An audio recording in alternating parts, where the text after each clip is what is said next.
Olá, boa noite a todos. É com muito prazer mesmo, que a gente inicia essa atividade hoje do Festival, o Quixas Festival de Fotografia do Sertão Central, esse ano nessa versão online. Hoje nós tivemos algumas atividades durante o dia, tivemos de manhã um workshop com o Pablo Pinheiro, à tarde nós tivemos um momento também muito rico, que foi as leituras de portfólio com a Paula Fernandes e os coletivos Tentalize e o coletivo GISP, foi muito bacana. E agora a gente tem essa programação das palestras com Solange Farcas e mediação da Roselina Kagawa. Boa noite a todos, todas e todos. Agora a gente vai falar aqui o textinho institucional que tem que ser falado em todos os inícios, né? A terceira edição do Quixas, Festival de Fotografia do Sertão Central, começa nesta terça-feira, dia 11, e traz o tema Sertão em Mim, ao investigar os sertões que cada um faz caber dentro de si. A proposta é abrir os caminhos dos mapas internos e conhecer as fronteiras que tocam a memória, o esquecimento, os desejos, a própria pele.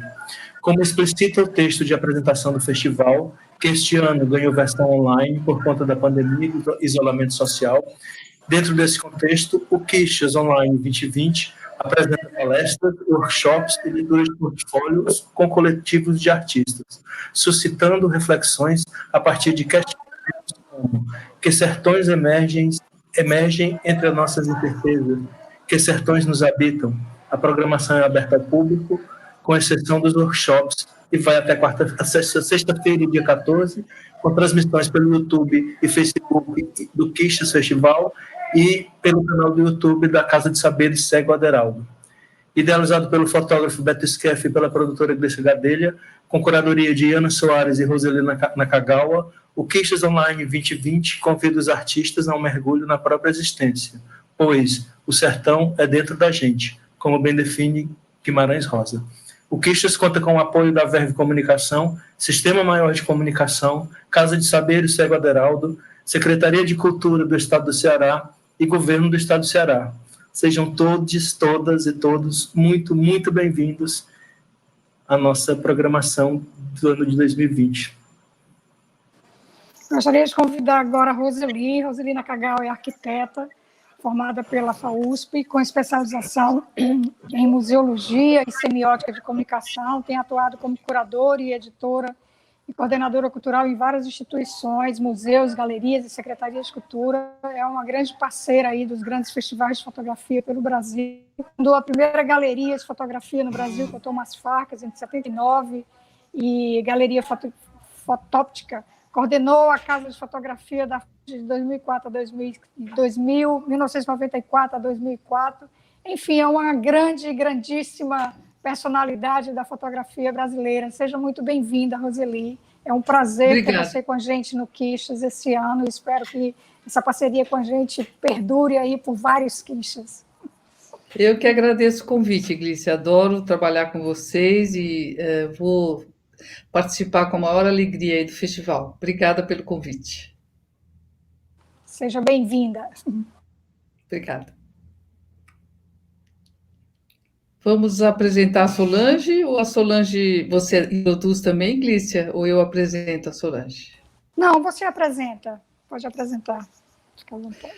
Bom, a Solange Farcas, além de uma excelente profissional que criou o Vídeo Brasil, tanto a fundação quanto os festivais, é uma grande parceira, uma grande amiga. A gente se conheceu ainda na Galeria Fotótica, quando ela chegou importada da Bahia. A gente ganhou uma super profissional com uma visão muito bacana do trabalho.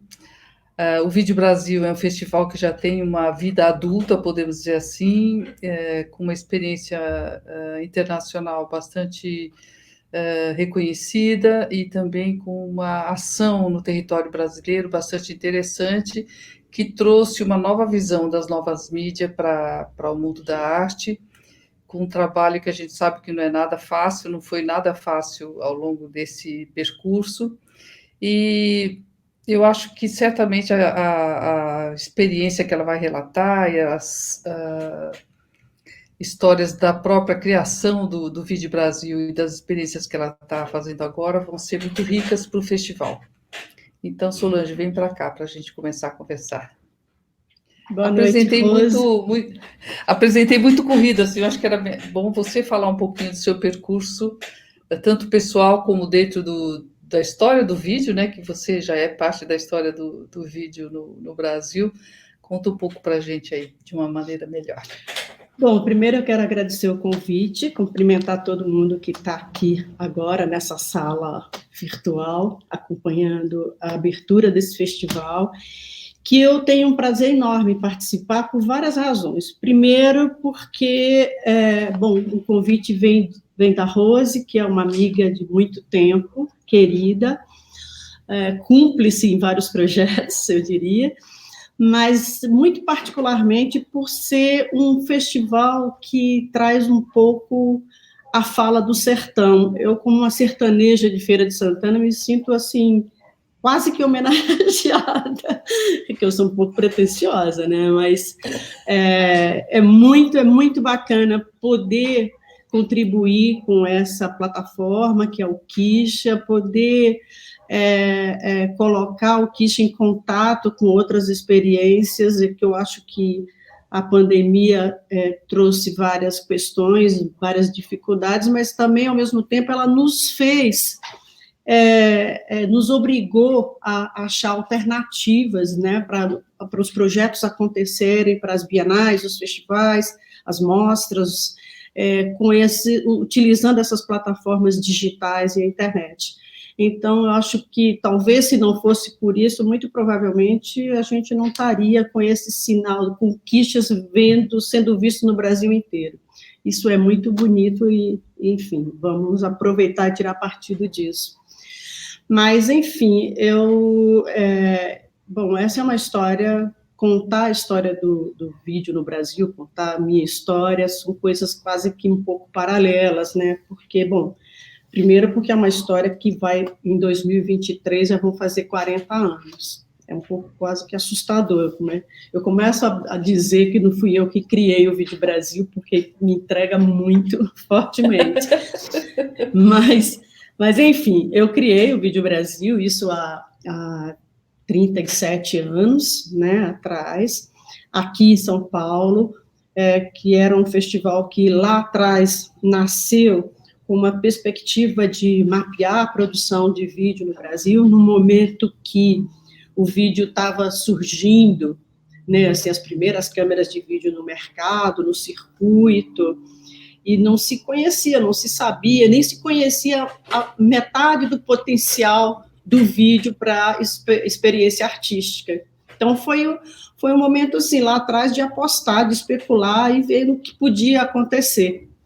E, aconteceu tudo isso que a gente vê hoje, né, que é a presença do vídeo muito, muito inserida em todas as experiências artísticas, e hoje em dia quase como uma mídia preferencial dos artistas, não importa de que linguagem, né? Hoje a gente tem os pintores, escultores, fotógrafos se apropriando do vídeo, por ser essa mídia extraordinária, né? Acima de tudo, uma mídia de comunicação, uma mídia que possibilita diálogos e aproximar pessoas, aproximar realidades, porque ela tem essa característica do imediatismo, né? Então, assim... Acho importante, inclusive, Solange, você lembrou uma coisa importante, que o vídeo trouxe um imediatismo, que era uma coisa completamente desconhecida, tanto na comunicação como nas artes, e isso foi uma revolução num período político muito importante também, né? Se você pudesse lembrar um pouquinho isso, eu acho que para esse momento seria importante, alguma coisa assim do contexto. Tá bom, é verdade, um contexto histórico, né, que, como a Rose falou, o festival nasceu ali em 83, a gente ainda estava se recuperando de um período duro político no Brasil, né, uma democracia, uma reabertura, né, mas ainda com fortes braços da censura operando sobretudo na cultura. Então, a gente tem que pensar que o festival surge num momento político difícil, né, porque ainda existia uma censura política, uma censura de costumes operando, mas também pensar que, naquele momento, a gente tinha uma televisão, apenas televisões abertas, essas grandes TVs. Eu falo da televisão porque é um contexto importante para entender o vídeo. O vídeo, naquele momento, se pensava apenas nesse lugar da televisão, essa era a expectativa, e num momento onde a comunicação era extremamente precária, né? A gente essa geração que nasceu já na internet, não consegue imaginar o que foi esse período, né? Era um período que não existia, imagina, a internet. A internet é muito tempo depois. Não tinha o meio de comunicação e de diálogo possível, era o telex. Pensa um pouco. Era um telex. Então, assim, todo o diálogo e a comunicação interna e externa era muito difícil, era um outro ritmo, um outro tempo. E o vídeo chega com essa possibilidade, por isso a questão do imediatismo, de você gravar e poder reproduzir imediatamente aquilo que você fez. Então, também era um instrumento político muito importante, né, para um lugar de fala, num momento que o Brasil não conhecia exatamente o Brasil, porque a televisão só mostrava estúdio, não tinha câmeras disponíveis ainda para fazer reportagem em loco. Então, assim, a gente, de fato, não conhecia a nossa cara via televisão. Então, essa produção que se apropriou do vídeo nesse primeiro momento, ela chegou com essa sede, essa vontade muito grande de mostrar a cara do Brasil para o brasileiro. Essa pode ser uma síntese daquele momento, isso há 30 anos atrás, onde as referências eram a televisão apenas e o cinema novo, mais particularmente a figura do Glauber Rocha, que naquele momento, meio final da vida dele, ele foi para a televisão, fez um programa que é absolutamente referencial para o começo do vídeo no Brasil, que era o Abertura na TV Bandeirantes do não me lembro, uma dessas grandes TVs, e o Glauber levou para a televisão a linguagem do Glauber, né, e a atitude, entrar com uma câmera gigante na mão e entrevistar pessoas, assim, de repente, sem nenhuma claquete, e isso foi, assim, uma certa... Foi paradigmático pensar o vídeo com a experiência do Glauber. E os artistas se entusiasmaram e se mobilizaram muito, e tinham essa perspectiva. O interesse era entrar na televisão e mudar um pouco o conceito e a grade da televisão brasileira. Foi uma certa... né, uma certa inocência de todos nós naquele momento, porque a televisão não tinha o menor interesse em absorver essa produção, né? Ela tinha um sinal e ela detinha todo um parque de produção para fazer os trabalhos, e esses artistas que estavam produzindo naquele momento, eles eram essencialmente políticos, eles eram ousados, eles iam para a rua entrevistar, era quase que uma contranarrativa do que a gente via na TV, né? Então, dar voz às pessoas, as questões políticas sempre surgiam naturalmente, né? E então, era uma tentativa de desmanchar um pouco esse conglomerado da imprensa dentro da TV, das TVs comerciais, né? Inclusive aparecem alguns grupos e alguns coletivos, né, Solange? Alguns grupos que produziam. Sim, que naquela época a gente não usava muito essa terminologia de coletivos, mas eram de fato coletivos. A linguagem da época eram produtores independentes, eram alguns grupos, eles se juntavam exatamente como coletivo, com equipamentos, e produziam trabalhos juntos. Então, a gente tem aí, icônico desse período, o olhar eletrônico, que é a história do vídeo brasileiro, do vídeo independente brasileiro, a TV Tudo, um pessoal do Rio de Janeiro. Era uma situação que acontecia muito entre Rio e São Paulo, e depois Minas Gerais foi surgindo como outro lugar potencialmente rico para o vídeo.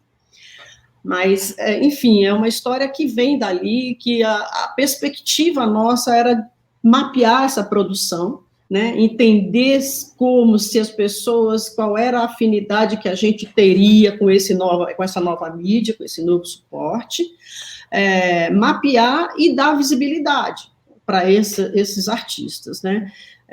Como eu falei, no começo a intenção era entrar na televisão, então fizemos de tudo para que isso acontecesse, claro que não aconteceu como deveria, porque a televisão não estava muito interessada, mas ela absorveu muitos personagens dessa história, desse começo da década de 80, nas suas grades. Por exemplo, a TV Globo levou para dentro o Marcelo Taz, os Meninos do Olhar, que começaram a fazer coisas lá dentro, mas não produzindo para eles, absorvido dentro da sua estrutura.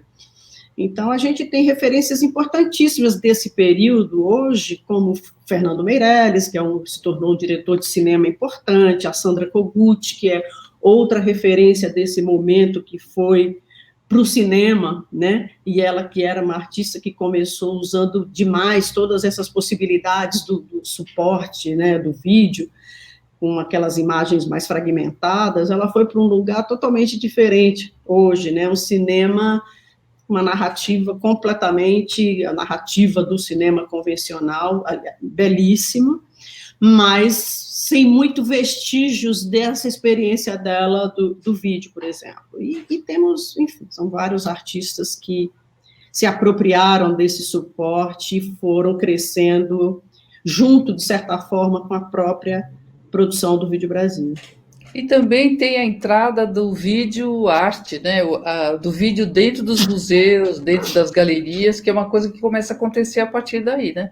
Ah, sim, demorou um pouco, né, Rose? O vídeo no Brasil, ele começou com uma defasagem de pelo menos 10 anos do que estava acontecendo fora do Brasil.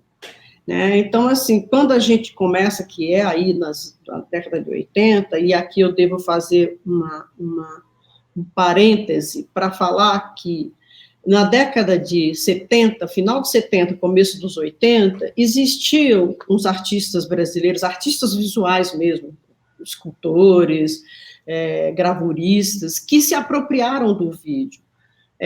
Graças a uma experiência importantíssima do professor Walter Zanini, no MAC, da USP, que trouxe um equipamento de vídeo para a USP, e que ele estimulou muito os artistas plásticos a usarem esses equipamentos, a exemplo de como aconteceu na história do vídeo internacional. Né, que o vídeo foi usado fora do Brasil, em quase todo, tanto Europa quanto Estados Unidos, como uma ferramenta para produzir uma experiência artística, não com o jeito que fizemos, que era uma afirmação de linguagem, que tinha uma perspectiva mais ligada à televisão. Então, esses artistas, um grupo importante, a Anabela Geiger, a Sônia Andrade, vários artistas, assim, todos artistas visuais conhecidos, Wesley Duquili, eles se apropriaram do vídeo, fizeram algumas experiências, a Ana Lívia Cordeiro, que foi um trabalho importante para entender a história do vídeo no Brasil, mas esses artistas, como não existiam câmeras no Brasil, nem ilha de edição, essa experiência ficou em si mesmada ali. E quando começam essa produção independente dos anos 80, que já começa porque tem os equipamentos disponíveis no mercado, e aí começou a produzir incessantemente, a ligação com essa experiência desses artistas plásticos que usaram lá atrás, há quase uma década antes, ela não se deu. Então, assim, essa talvez seja a grande diferença entre o começo do vídeo no Brasil para o que aconteceu fora, né? Então, tem uma coisa muito particular aqui. Então, assim, essa produção dos anos 80, dos final de 70 e 80, ela ficou um pouco, uma referência importante, mas ela só, de fato, começou a ser absorvida, ou entendida, ou estudada mais profundamente, agora, nos anos 2000, no final de 1990 e pouco, quando o vídeo, esse vídeo que eu, enfim, trabalhei esse tempo todo, começou a existir para o universo de artes visuais brasileiras. né, que foi muito resistente. O circuito de arte no Brasil, ele foi talvez o mais resistente em todo lugar do mundo para entender e absorver o vídeo como uma expressão artística, né?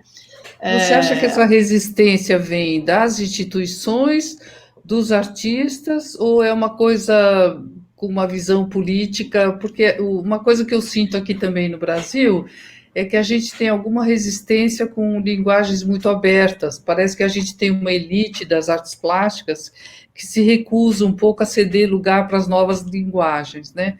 Você acha que essa resistência vem de onde?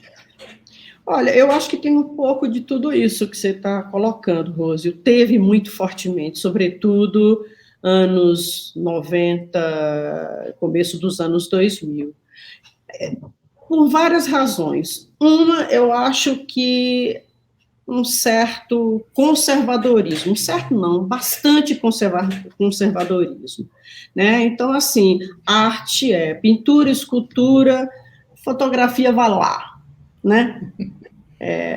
Vídeo, então, era uma coisa, era muita novidade, e o vídeo estava muito associado à ideia do audiovisual, claro, é uma mídia de audiovisual, né? Então, assim, ainda não existia a questão do diálogo entre mídias e suportes, né? Então, tinha tudo era dividido em gavetinhas, então, o lugar da pintura, o lugar da escultura, o lugar da fotografia, e os diálogos pareciam que não existiam.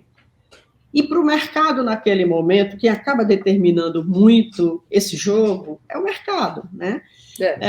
Mas, infelizmente, no Brasil, mais do que as instituições, o que é um paradoxo, mas, enfim, é assim que acontece. Então, isso foi um processo de muito tempo, de muita insistência, minha principalmente, né? Assim, primeiro de acreditar na potência do vídeo como uma ferramenta extraordinária para as artes visuais, né? E também para o audiovisual, onde ela tem essa capacidade, a natureza do vídeo é isso, é do diálogo, é de atravessar as coisas, atravessar as linguagens, se alimentar e se retroalimentar desses encontros, dessas fricções com esses outros suportes, para poder se repensar esses lugares todos. Eu costumo dizer que o vídeo tem essa característica camaleônica, assim, né? E também está sempre do contato com o outro e de se apropriar e de se colocar naquele lugar. Isso é muito bonito do vídeo mesmo, é uma característica, é uma particularidade do vídeo.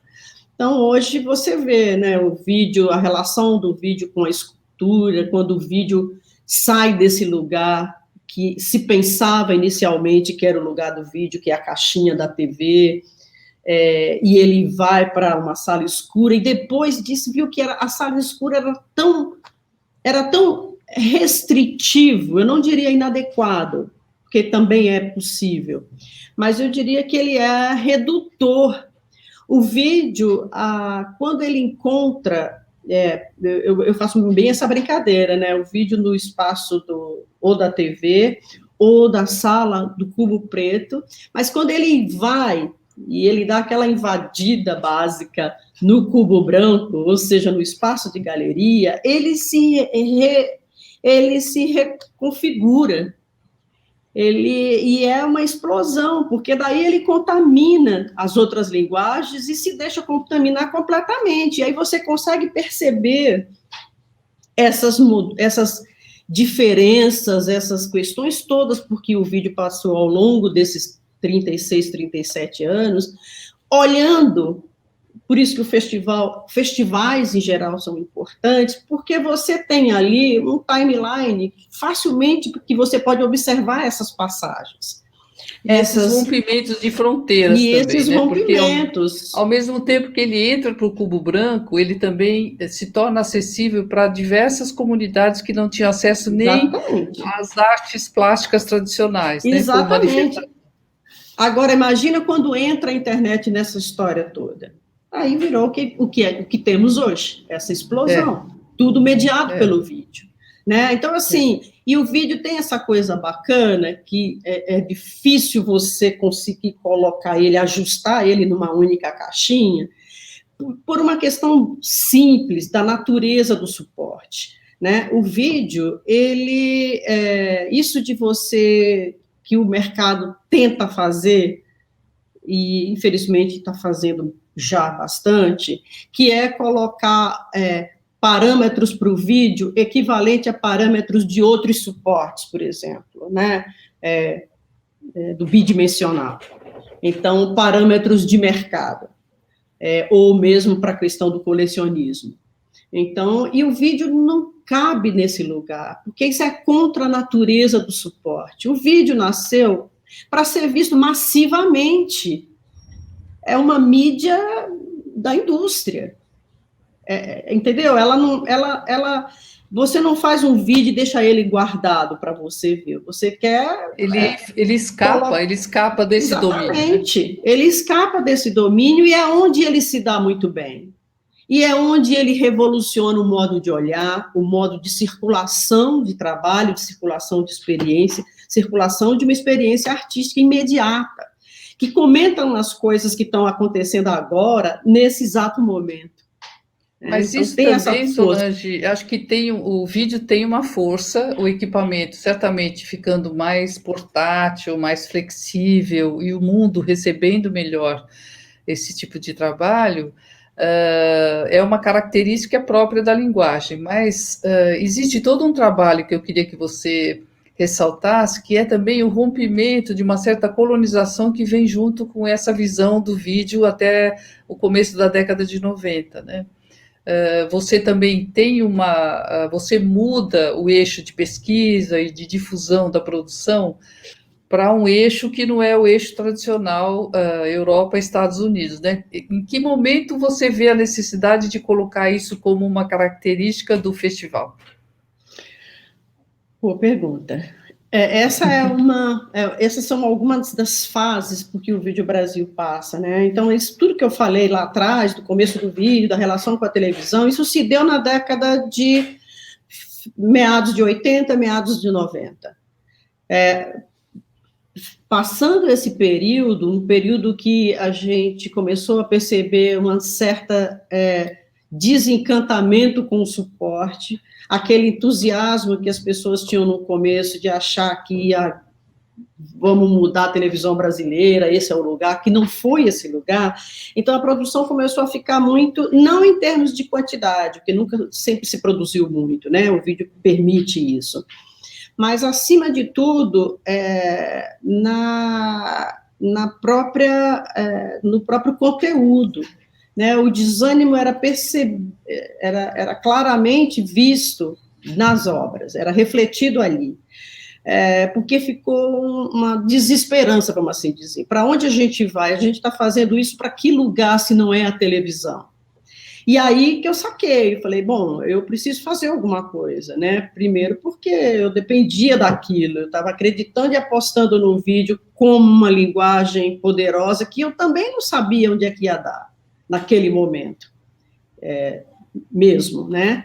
Não tinha referência nenhuma, né? No Brasil, naquele momento, a gente não tinha nenhuma comunicação com o exterior, a gente não sabia, a comunicação, como eu já falei, era muito pífia, incipiente, a gente circulava muito pouco, a gente viajava muito pouco, sair do Brasil era uma coisa para ricos. Uma aventura. Então, era uma aventura, o mundo mudou muito, né? A literatura existente era também ínfima, então foi um momento que eu falei, então, eu vou parar, eu sei que o projeto precisa ser repensado, eu preciso parar e pesquisar para ver o que fazer, né? E eu preciso de referências, então foi aí que teve uma interrupção de 2 anos, era um festival anual para artistas brasileiros apenas, então eu fiz uma parada, assim, de 2 anos e fui articular viagens e pesquisas para ver como é que era o vídeo nesses outros lugares, e foi extraordinário, assim.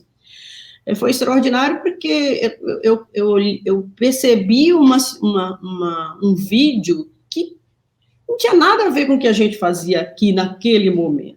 Era um vídeo no cenário das artes. O vídeo quando tinha uma inserção na televisão, era como videoarte. A expressão videoarte entra aí. Até aí era vídeo independente. Então, a mudança, de certa forma, de paradigma, quando o vídeo encontra a arte, videoarte, essa coisa. Então, tínhamos aquelas figuras famosas, importantíssimas, como o Pike, o Vostell, né, tudo isso, todo esse mundo efervescente da contracultura usando o vídeo, sobretudo nos Estados Unidos, na Alemanha, na Europa.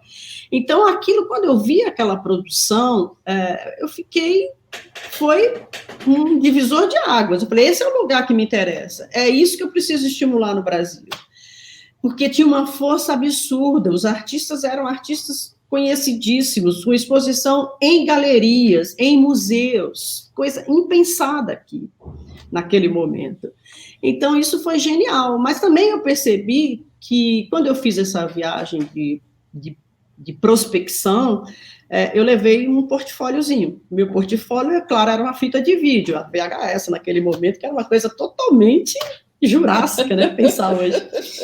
Mas, enfim, aí eu achava aquilo a coisa menorzinha do mundo. Hoje a gente não precisa nem de suporte físico, está na nuvem, né? Mas tudo bem. Você vê a evolução da mídia. Mas isso foi interessante porque quando eu mostrei alguns trabalhos do Brasil, porque eu fui encontrar determinadas pessoas meio chaves, principalmente na Europa, na relação com o vídeo. E aí o que eu percebi é que as pessoas não tinham o menor conhecimento, menor informação do cenário visual, de artes visuais no Brasil, principalmente do vídeo. Tinha os grandes nomes, tinha TV Globo, tinha Glauber Rocha, ou tinha, claro, Hélio Oiticica, mas nada do vídeo. Então, e o interesse não foi tão grande. Então, eu fiquei pensando, por que eu... Aí eu já sabia que eu queria internacionalizar o festival. Essa era a intenção e a perspectiva, trazer coisas de fora para fazer com que as pessoas tivessem essas referências aqui, tão importantes naquele momento. E aí eu vi que, eu falei, gente, essas pessoas jamais vão se deslocar para o Brasil, movido pelo interesse de ver videoarte num lugar que eles nem imaginam que tem ou não, porque não existia nenhum eco, né? Então, eu falei, o que fazer? Ao mesmo tempo, eu percebi ali que não existia, não era somente o vídeo brasileiro que não existia nesse lugar do mundo, na Europa e Estados Unidos. Eram de todos os países como o Brasil, que hoje a gente chama de Global South, do Sul Global, África, América Latina, Caribe, mesmo Oriente Médio, não circulava, não existia, éramos nulos, não tinha a menor capilaridade. Então, eu falei, esse é o lugar que eu quero ir. Aí eu falei, bom, eu vou juntar nós todos num único lugar, que é no Vídeo Brasil, e aí talvez eles venham. E foi muito extraordinário, assim, aconteceu. Então, a próxima edição, depois que já foi no Sesc, aí eu mudei do Museu da Imagem e do Som para o Sesc São Paulo, que foi maravilhoso, aí já era o vídeo expandido, aí eu já não estava usando a sala de cinema, eu estava usando o espaço expositivo. Essa mudança também aconteceu, essa mudança, desculpe cortar, mas essa mudança também aconteceu num outro momento político importante, né, em que o Brasil também já tinha um espaço para esse acolhimento, né?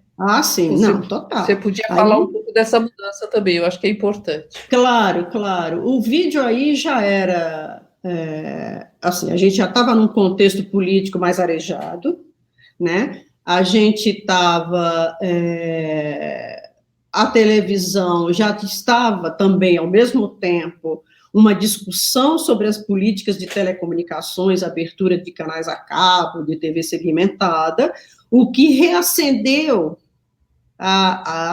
esse desejo das pessoas irem para a televisão, mas aí já numa outra tipo de estratégia. Mas aí é assim, um lugar específico para o vídeo dentro da televisão, como videoarte, não como produtor de TV, né? Produtor de conteúdo, né? Exatamente, bem diferente, né? Assim.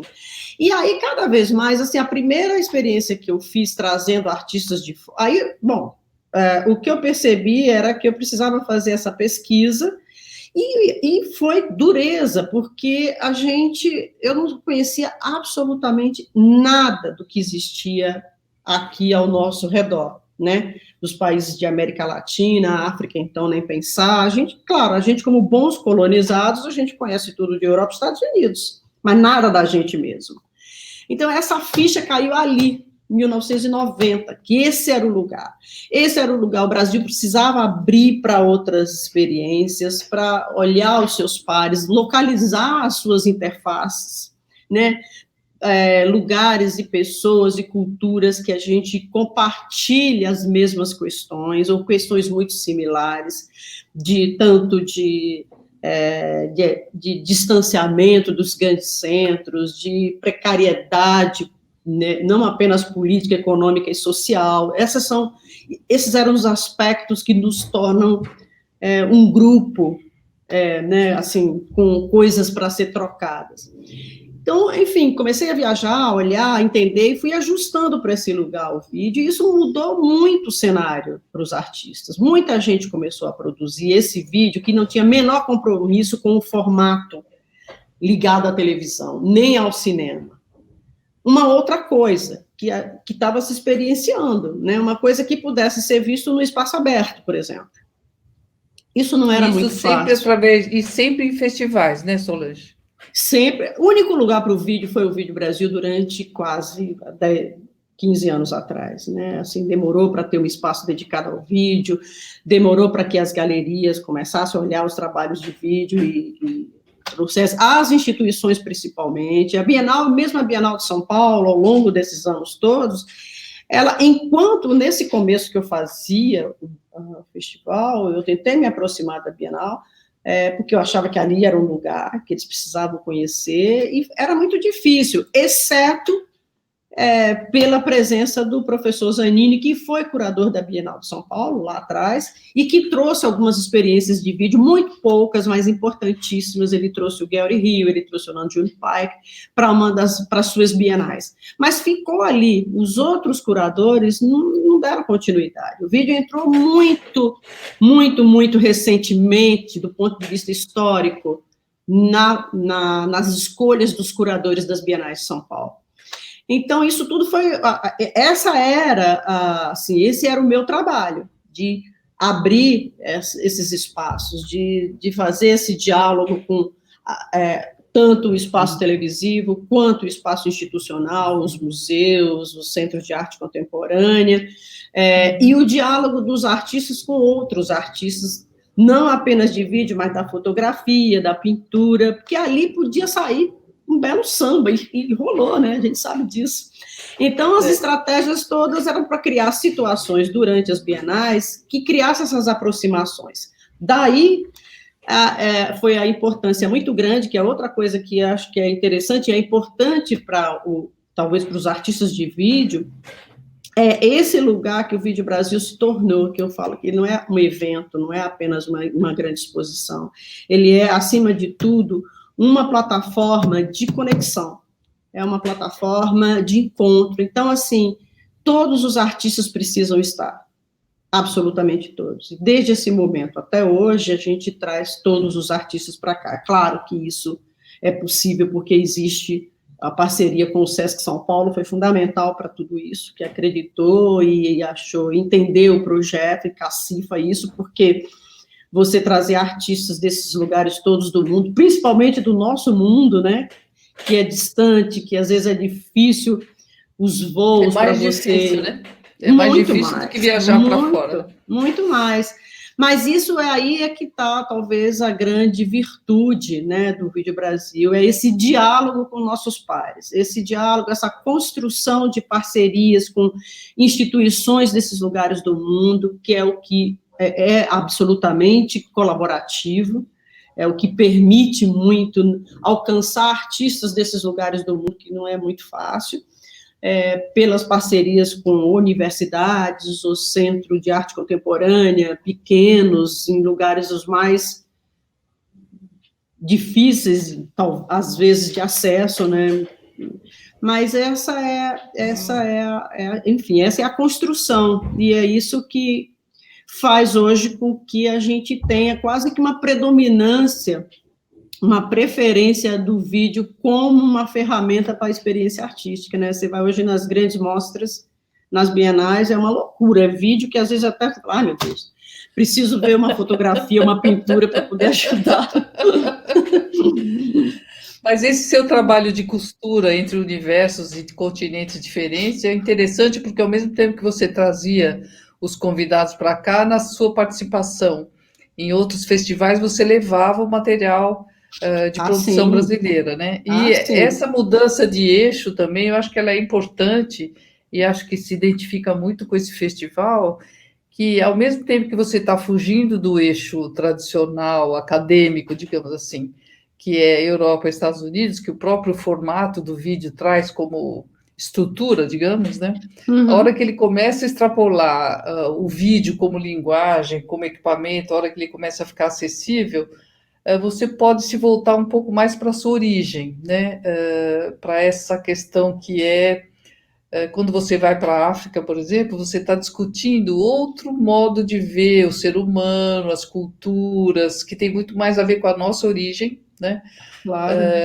Com uma identificação da cultura que é muito mais próxima desse eixo Caribe e América Latina, né? Como é que você viu isso em relação a essa perspectiva que a gente pode construir a partir de uma interiorização que é realizar um festival dentro do sertão, por exemplo? Olha, realizar um festival dentro do sertão é um pouco parecido, eu olhando em retrospecto, pensando a própria história do Vídeo Brasil, tem muito a ver com isso, né? Você está no seu lugar, você não precisa, para você existir como artista, como um curador, você não precisa necessariamente, como foi obrigatório durante quase a vida toda, você ser legitimado pelo circuito hegemônico, né? Europa, Estados Unidos. A gente é colonizado e a gente padece muito das mazelas do colonialismo, né? Sobretudo nesse lugar, porque não é o nosso lugar de fala. Então, os lugares, o discurso nosso, a tendência quando você está lá é descaracterizar a tua linguagem, porque ela não é legitimada lá. Você tem que dar uma roupagem de lá para poder entrar. Então, isso é uma coisa que me aborreceu e eu pensei que não era legal desde lá o começo. Eu falo, eu não sou desse lugar, eu não tenho nada a ver com isso. Por que eu estou sofrendo tanto para estar aqui se tem outros lugares onde a empatia é natural? Onde a gente compartilha questões muito parecidas, desde questões climáticas, culturais, políticas acima de tudo, né, e culturais fortemente. Então, esse encontro e esse entendimento de que a nossa voz é fortalecida e tem potência quando a gente está junto, quase que elementar, né, Rose, pensar isso. Mas é difícil, a gente, justamente por isso. Claro, e você, assim, é mais importante você, não estou falando, eu não tenho uma coisa purista de achar que, não, a globalização, a gente deve manter e preservar as nossas características, eu acho que isso é impossível contornar completamente. Mas a gente tem que aproveitar e tirar partido da globalização para levar a nossa fala, para contaminar o outro, não ser contaminado, né? Então, e aí, quando você vai olhar para esses lugares do mundo, como África, Caribe, aqui, América do Sul, a potência desses lugares, com artistas extraordinários, pensadores extraordinários, pesquisadores incríveis, aí você fala, putz, por que a gente não está vendo isso tudo, né? Aí é muito rico, é rico e tem uma coisa de solidária, porque esse sentimento é comum a todos nós desses lugares do mundo, vamos dizer, de uma diáspora, padece desse mal e de uma frustração quase que cultural, assim, de não ser aceito, de querer ser chancelado pelo outro. Que quando você descobre que você não precisa disso, porque você tem uma interlocução muito mais fluida com outros, aí as coisas... Aí é maravilhoso e vai mudando muito. Portanto, assim, está no seu lugar. Por exemplo, o festival, o Quixas, que é lindo, você produzir um trabalho, um centro de força no lugar aí, para dar voz a essas questões locais, aos artistas locais. E criar algumas pontes para esse trabalho circular em outros lugares. Para reverberar fora do seu território. Exatamente, você não precisa sair daí como era um rito, né? A gente, para existir, tinha ou no Brasil vir para São Paulo, Rio de Janeiro, ou ir para os Estados Unidos e para a Europa. Então, assim, você potencializar esses lugares e cada vez mais, assim, não ter grandes constrangimentos dos sotaques no sentido bem, né, das nossas características culturais, que são maravilhosas e tão necessárias, sobretudo em tempos de globalização. Então, isso foi um certo divisor de águas mesmo, né? Esse trabalho de mapear a produção do Sul Global, a troca entre os artistas, essa rede importante de parceiros, de instituições nesses lugares do mundo. Isso é incrível, né? Isso é o que a gente, como gestor e curador, podemos contribuir para mudar um pouco o estado das coisas. É claro que às vezes demora, né? Mas demora uma vida, né? Demora uma vida, mas com essa coisa das ferramentas digitais todas, também mudou, acelerou a questão do completamente. Tempo, né? Então, assim, tudo aquilo que eu fiquei 30 anos fazendo, talvez já não precise tanto, assim, né? Desse tempo para você ser ouvido e ter respostas à tua fala com mais rapidez. Eu acho que tem, ao mesmo tempo, uma evolução, né? Que a gente era da época que não tinha nem fax. O fax foi uma grande revolução nos contatos internacionais. Já foi um adianto. Depois veio aquela internet de escada, que era um pesadelo, mas era inacreditável a facilidade, né? E é incrível como hoje, com toda a facilidade que a gente tem de conexão com o mundo, como a gente, com isso, aproveita e olha mais para dentro de si. Porque essas relações estão tão facilitadas, claro, que você fala, meu Deus, para que eu preciso disso, né?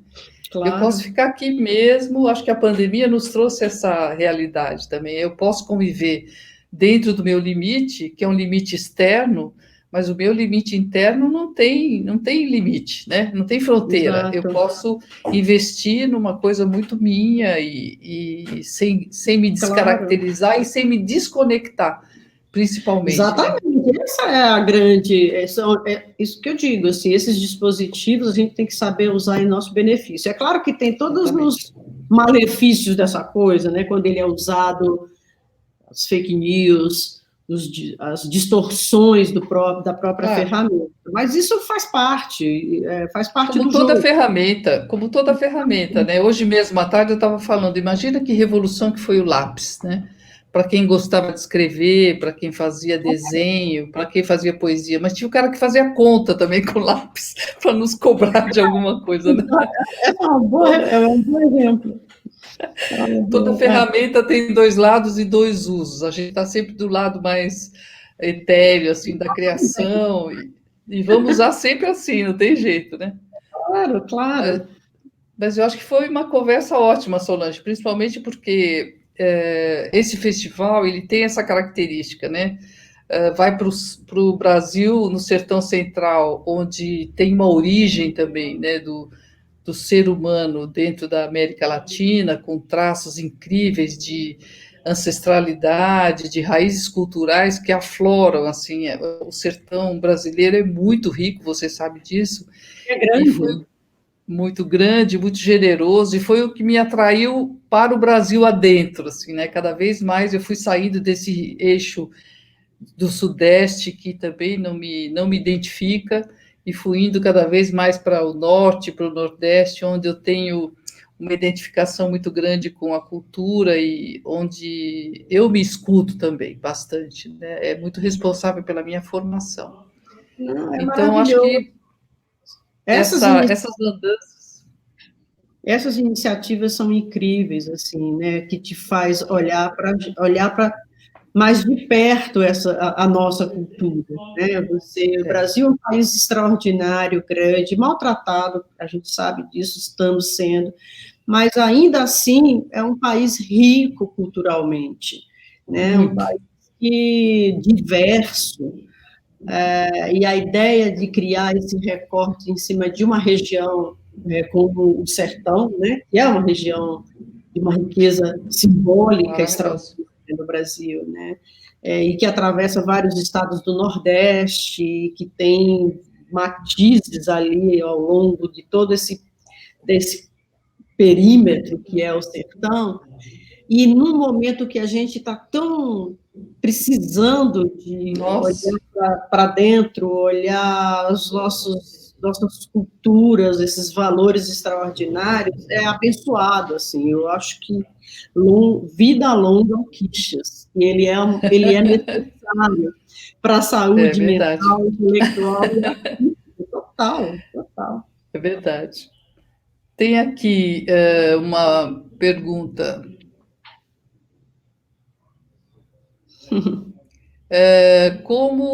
Solange, como que você acha que deveria ser a relação do vídeo com a literatura? Olha, essa é a pergunta boa, sim, mas ela existe muito fortemente. O vídeo se alimenta e se alimentou muito da literatura, bastante. Você vê as produções, uma boa parte das produções sempre tem ali como argumento, às vezes, como a literatura. A poesia bastante, mas a literatura bastante.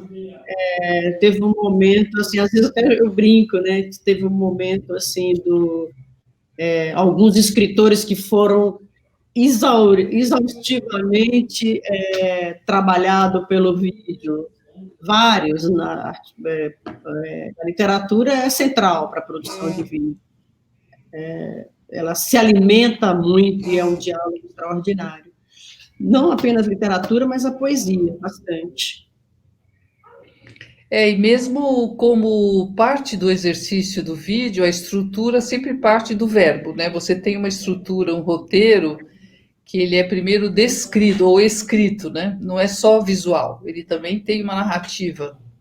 Não, tem total, né? Tem uma particularidade do vídeo, né? Que é uma narrativa, mas não essa narrativa do cinema, por exemplo. Né? Literal, né? Ela é mais randômica, ela é mais borgiana, vamos assim dizer, né? Por isso que a relação do vídeo com a poesia é tão potente. Né? Tem mais a ver com as estruturas narrativas do vídeo. Interessante.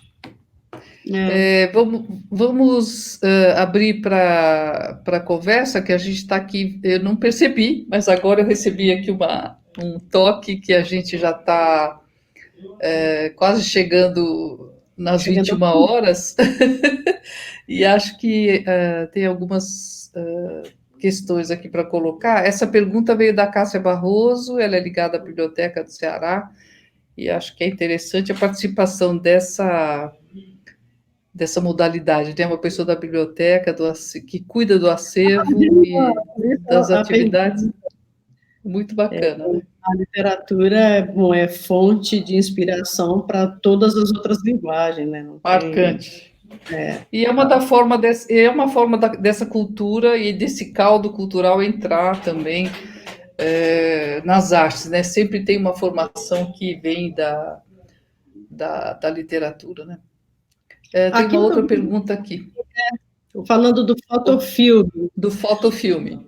Olha, o Vídeo Brasil, uma das mudanças, assim, dessas etapas, uma importante foi quando o Vídeo Brasil deixou de ser um festival de vídeo para ser um festival de arte contemporânea, né, que fazem 4 edições, ou seja, 8, quase 10 anos, que já é isso. Abrir para as outras linguagens todas. Então, hoje é um festival de arte contemporânea, apesar do nome ser muito ligado à sua origem. Então, é fotografia, é vídeo, cinema, escultura, pintura, bastante fotografia. E, claro, o fotofilme é uma experiência artística. Basta as pessoas se inscreverem. Se o trabalho tiver potência, pertinência, as questões que estão sendo investigadas naquele ano, naquela edição pela curadoria, claro que ele entra. Aliás, os artistas que trabalham com essa linguagem deveriam aplicar mais o Vídeo Brasil, ficar atento para isso. Essa pergunta veio da Sueli Nascimento, que é uma artista paraense, e tem muito artista paraense que já participou do Vídeo Brasil, né? Sim, bastante. Orlando Maneschi, Alberto Bittar, Bastante. Dirceu Maués, eu já acompanhei muito a entrada. Um trabalho São 3 tão... paraenses. A Berna. A Berna Reale, exatamente. O Belém está sempre muito presente no festival. Né? Belém é uma potência, né? É uma riqueza inacreditável, né? É absurdo.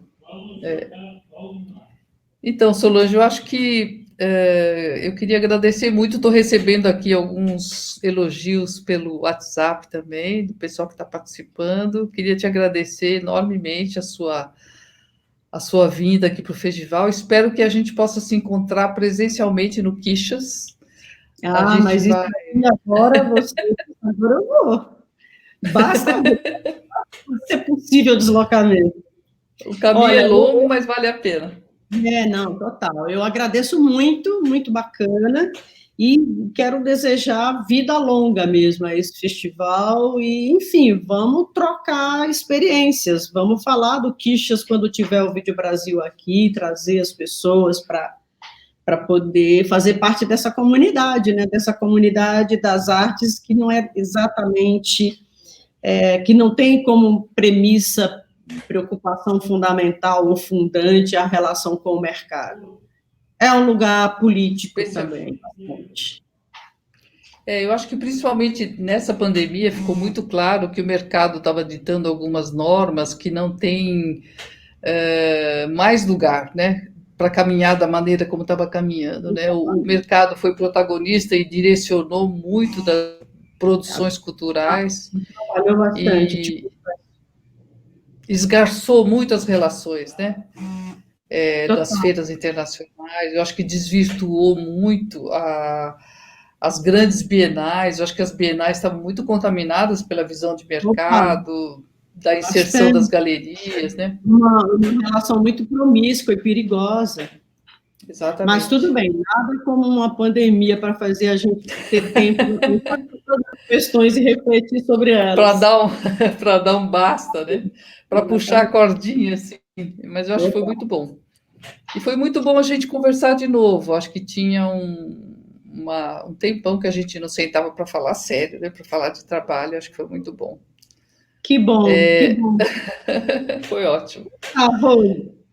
Obrigada. Então Beijo Obrigada grande. a você, querida. O pessoal vai vir se despedir aí, acho que vai entrar a Glícia e o Beto, para a gente poder não encerrar, mas assim, apostar numa vinda mais frequente sua para o Ceará, não só para o Quixas, mas para as atividades aqui ligadas à imagem de forma geral.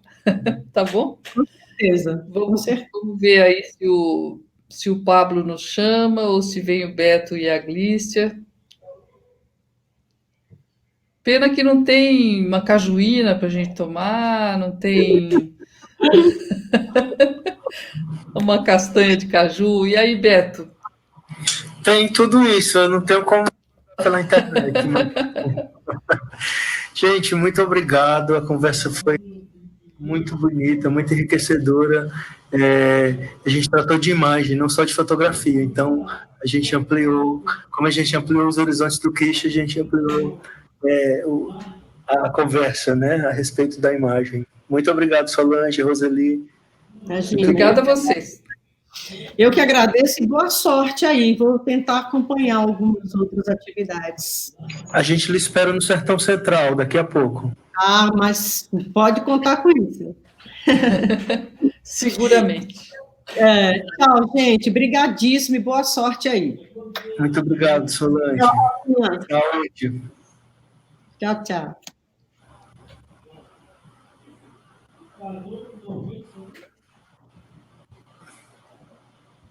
Glícia está sem o microfone. Opa, voltei. Gente, gratíssima Solange, gratíssima Roseli, gratíssima a todos que estão com a gente aqui, acompanhando essa maravilhosa fala, essa conversa super enriquecedora aí da Roseli e da Solange. E queria deixar um convite para amanhã, no mesmo horário, a gente vai estar com a fotógrafa Paula Sampaio, que é de Belo Horizonte, de Minas Gerais. Ela é nascida em Belo Horizonte, ela é nascida, mas já fugiu há muito tempo. Isso, por isso que eu troquei. E aí vai ser um momento muito rico. Temos também à tarde a leitura de portfólio com o coletivo Cação e o coletivo Motim, às 17 horas, e às 20 horas a fala da Solange, da Paula Sampaio. Super obrigada. Ratão Diniz vai estar fazendo a leitura. Maravilha. Ratão Diniz fazendo a leitura. Obrigada, então, pessoal. Até amanhã. Obrigada. Amanhã eu vou estar na plateia. Um beijo grande. Boa noite a todos. Obrigada, e mantê-los aqui conosco.